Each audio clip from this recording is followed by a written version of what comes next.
Hi there, this is hellorodney. Thanks for clicking on my video. I was watching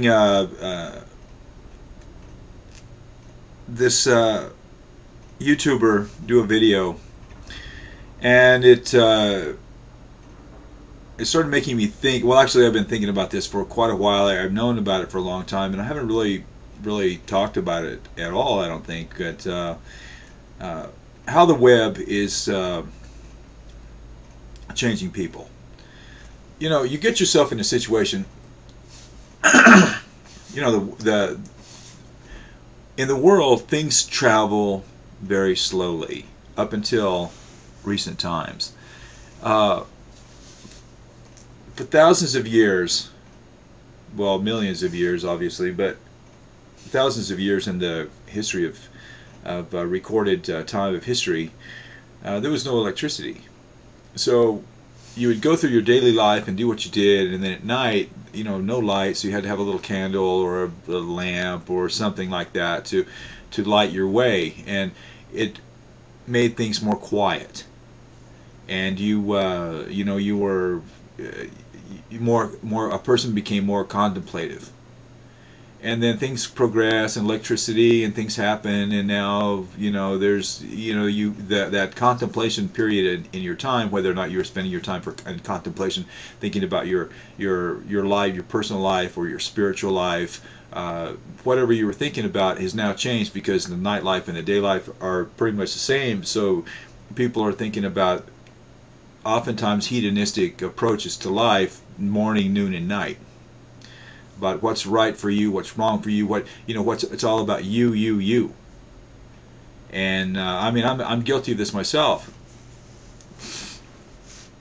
So now we have the internet, which now we can be connected to the world, to our friends. We can be in communication with all our friends 24/7.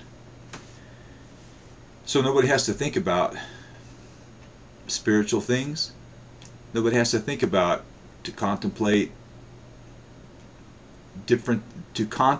things. Whatever you're contemplating, people aren't contemplating. People are just go, go, go. It's all about entertainment. It's all about making somebody laugh on the internet.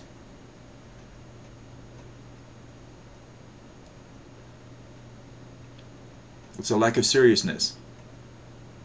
And I find it very funny. I mean, I feel like a boxing glove on a spring is going to come out of the side of this thing, you know, and like wham me right there, even for talking about seriousness. Because all of you know that I'm one of the, for my age, I'm probably one of the most immature people there is. I mean, I can't even, I'm living not longer now than my father lived. And I can't imagine my father relating to me.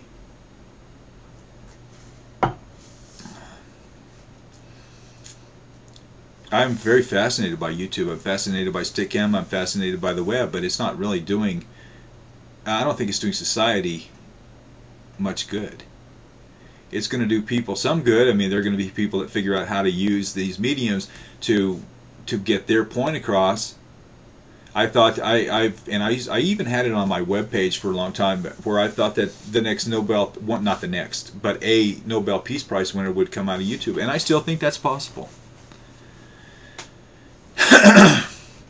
But I also think it's possible for the next Adolf Hitler to come out of here. The next, you know, person that, you know, interesting thing about people is, and we're humans, and we think about what we think about, and one of the main things that we think about is sex, sex, and sex. So you have people coming on here,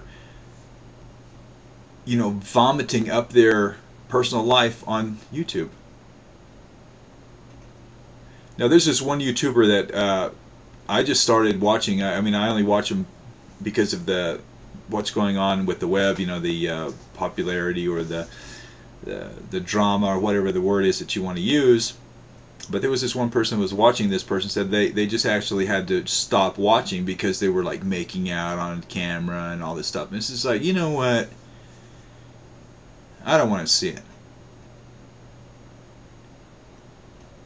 I don't want to see your perverted freaking lifestyle on my monitor. And people say, well, then just turn your monitor off. Well, that's what I do. But what happens in a situation like that where you have perverts that are doing these unbelievable things, and they're going to continue to these unbelievable things unless there's some sort of community standard, which obviously there's no community standard on YouTube, that people that are impressionable will look at this, and all of a sudden these sort of lifestyles become, hey, this is normal. This is fine. You know what normal is? Birth, reproduction, and death. That's normal. And you leave out any one of those parts, there's a little abnormality going on there. And people say, well, I'm just as normal as everybody else. Well,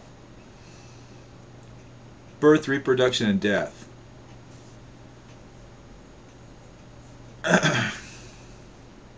I get tired of seeing some of this stuff I see on YouTube.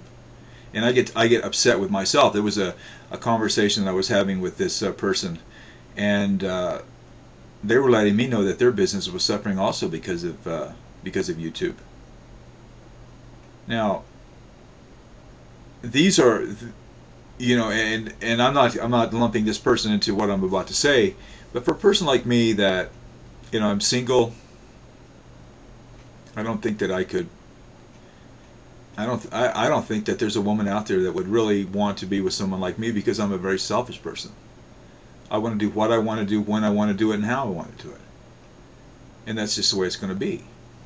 And people say, well, you know, that's not very conducive to a relationship. As well, yeah, that's true. But if I don't want to do something, I'm not going to do it. And if I want to do something, I'm not going to not do it because somebody doesn't want me not to do it. So I probably will be single the rest of my life, unless, you know, I mean, who knows? I mean, I might walk out the door and, oh, you know, the stars will be twinkling in the middle of the afternoon. I mean, who knows? Nobody knows about that stuff. See, I'm just rambling. I don't even know what I'm talking about. But I do know that the web is really, when it all boils down to it, the web is taking us away from a spiritual aspect of our lives. There's lacking in spirituality on the web. Now, there are some spirituality that's going on the web, but most of it is a very hedonistic, sort of low-brow, low-life approach, because that's what interests people. You know, you think to yourself, well. And I've done it. I mean, there was this, what was it on TV? There was something. Well, you know, like, it gets me about people who watch things like, you know, you go by a car wreck on the freeway. Everybody looks. Even though you say to yourself in the quiet time of your life, that's not something that I would want to see. It was really interesting. One time I was I was in Idaho, and this person was taking me back to the airport, and there was a wreck up ahead, and there was this little stream of blood that was crossing the freeway, and we went right through it. And I said, we just went right through all of that blood. And the person driving says, no, that was paint. Well, okay. Happened to be a car wreck there. I guess it was a paint can spilled. I mean, we're going to tell ourselves whatever we're going to tell ourselves to make ourselves feel good. But the truth of the matter is that we have to face reality. We have to face who we are and what we're doing. No. I'd rather turn on YouTube. I'd rather turn on Stickcam. I'll do anything. I will put people, and you look at people that are running like, and they don't even know they're running.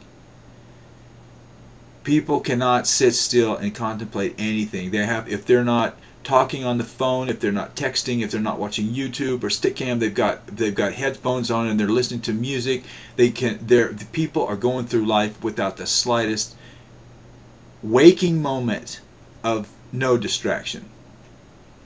This is all a big distraction. Now, there are some people that are going to figure out how to use YouTube to become what it is that they want it to become. They're going to use it. There are some people on YouTube right now that are using YouTube for their own financial gain. And I'm not saying there's anything wrong with that. They have a goal. They're using YouTube to accomplish that goal. And there's people like myself that come on here out of, I guess, just sheer boredom and a lack of an unwillingness to face the facts about what my life's all about. It's easier for me to come here and escape than it is to actually face my own spiritual flatline. This is hellorodney. Thanks for watching and bye-bye.